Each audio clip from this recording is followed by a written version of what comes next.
خدا مسیح کی سلامتی آپ سب کے ساتھ ہو۔ خداوند آپ کو برکت دے۔ میرے عزیزو، ہم خداوند کے مقدس کلام میں سے کرسچن فیملی لائف پر، خاندانی مسیحی زندگی پر خدا کے کلام میں سے دیکھیں گے۔ آج ہم خداوند کے مقدس کلام میں دیکھیں گے کہ خدا کے منصوبہ کے مطابق خاندان، گاڈس ڈیزائن فار فیملی۔ کلام مقدس میں زبور 127 کی پہلی آیت میں لکھا ہے کہ اگر خداوند ہی گھر نہ بنائے تو بنانے والوں کی محنت ابس ہے۔ آج ہم غور کریں گے کہ خاندان خدا کا بنایا ہوا ادارہ ہے اور وہی اسے قائم اور مضبوط رکھتا ہے۔ آج کے دور میں بہت سے خاندان ٹوٹ پھوٹ، الجھن اور کمزوری کا شکار ہیں، لیکن بائبل ہمیں واضح طور پر سکھاتی ہے جب خدا خاندان کا مرکز ہوتا ہے تو وہ خاندان مضبوط، پرامن اور بابرکت ہوتا ہے، لیکن جب خدا نکال دیا جائے تو گھر صرف ایک عمارت رہ جاتی ہے۔ آج ہم چند نکات پر بھی غور کریں گے۔ خاندان خدا نے بنایا ہے۔ God created the family.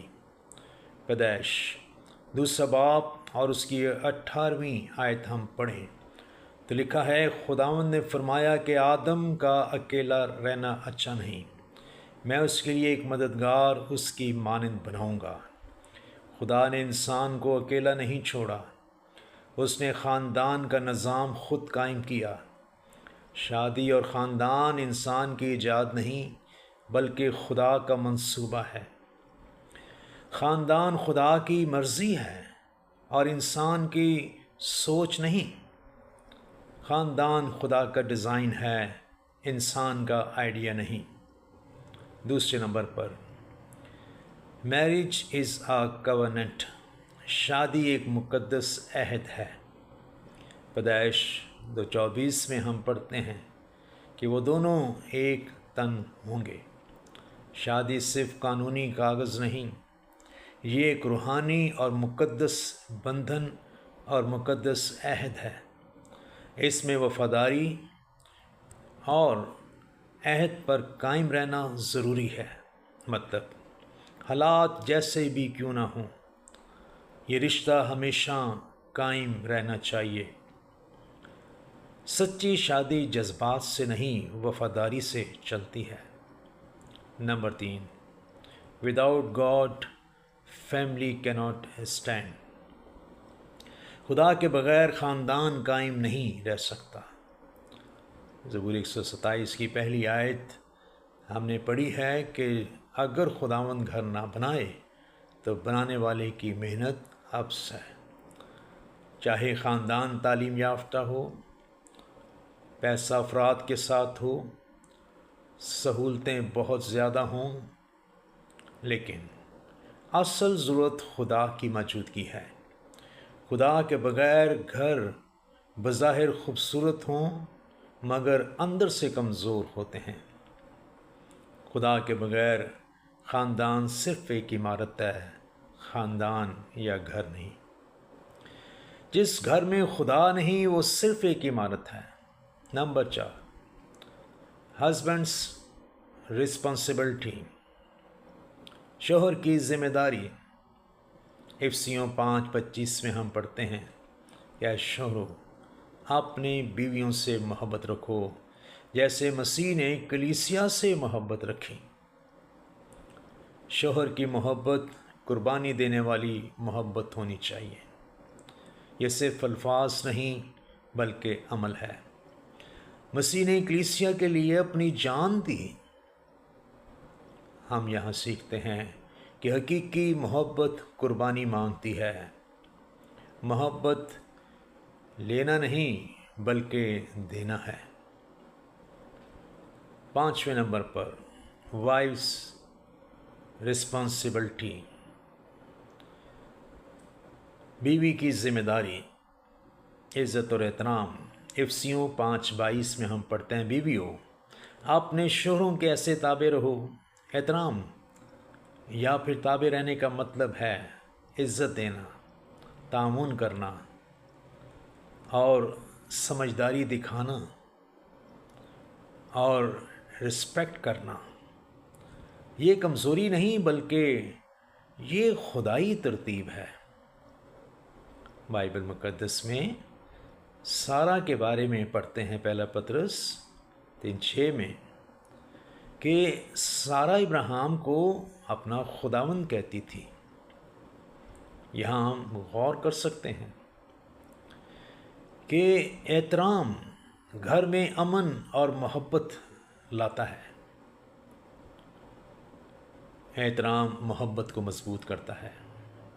Number 6، love is action not emotion. محبت صرف احساس نہیں بلکہ عمل ہے۔ پہلا کرنتھیوں 13واں باب 4 سے 7 آیات تک ہم دیکھیں، یہ محبت کا باب کہلاتا ہے، جہاں پڑھتے ہیں کہ محبت صابر ہے، مہربان ہے۔ حقیقی محبت مشکل وقت میں ظاہر ہوتی ہے۔ محبت صبر، معافی اور برداشت کا نام ہے۔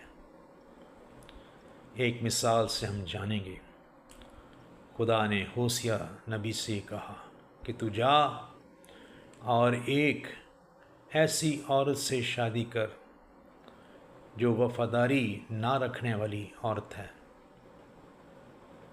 اور ہوسیہ نبی نے ایسا ہی کیا، اور یہ ایک نمونہ خدا بنی اسرائیل کو دے رہا تھا کہ بنی اسرائیل نے خدا کی وفاداری نہیں کی، بلکہ ملک کنعان میں پہنچ کر وہ اور دیوی دیوتاؤں کے پاس چلی گئی۔ تو بھی خدا نے اس سے محبت کی، اپنے نبیوں کو بھیجا، اپنا کلام ان سے کرتا رہا۔ یہ خدا کی محبت خدا نے نبی کو ظاہر کرنے کے لیے کہا۔ محبت ایک فیصلہ ہے، صرف احساس نہیں۔ محبت ایک عمل ہے، صرف جذبہ نہیں۔ Number 7، marriage is we not me. شادی میں میں نہیں بلکہ ہم ہیں۔ پیدائش 2:24 میں ہم پڑھتے ہیں کہ وہ ایک تن ہوں گے۔ اس کا مطلب یہ ہے کہ شادی میں خود غرضی ختم ہو جاتی ہے اور اتحاد اور تعاون قائم رہنا چاہیے، مل کر فیصلے کیے جانے چاہیے۔ کامیاب شادی ٹیم ورک ہے، انا اس کی دشمن ہے۔ جہاں میں ختم ہو وہاں ہم شروع ہوتا ہے۔ ہم آج اس بات کو سیکھتے ہیں کہ شادی جو ایک نہایت مضبوط بندھن ہے، اسے ہم اپنی فیملی لائف کو کس طرح سے ہم قائم رکھ سکتے ہیں۔ روزانہ دعا میں ایک ساتھ وقت گزاریں، ایک دوسرے کو معاف کرنا سیکھیں، محبت کا اظہار کریں، خدا کو گھر کا مرکز بنائیں۔ جب خدا گھر کا مرکز ہو تو وہ گھر مضبوط ہوتا ہے۔ محبت قربانی کے بغیر مکمل نہیں ہوتی۔ کامیاب شادی میں 2 دل ایک ہو جاتے ہیں۔ محبت ایک فیصلہ ہے۔ سو آئیے آج خداوند کے حضور میں ہم ان باتوں کو اپنی زندگی میں رکھیں، اور ہم 3 باتیں جو بنیادی باتیں ہیں شادی کے تعلق سے، ان کو ضرور اپنے سامنے رکھیں، اور یہ 3 باتیں ایک ستون کی طرح ہیں: لو محبت، رسپیکٹ احترام، اور سیکریفائس قربانی۔ جب یہ 3 چیزیں موجود ہوں تو کوئی گھر، چاہے وہ چھوٹا ہے یا بڑا ہے، آسمانی نمونہ پر بن جاتا ہے، اور خدا کی برکت اس میں قائم رہتی ہے۔ یاد رکھیں، اگر خداوند ہی گھر نہ بنائے تو بنانے والے کی محنت افس ہے۔ خداوند آپ سب کے ساتھ ہو، خداوند آپ کو برکت دے، آمین۔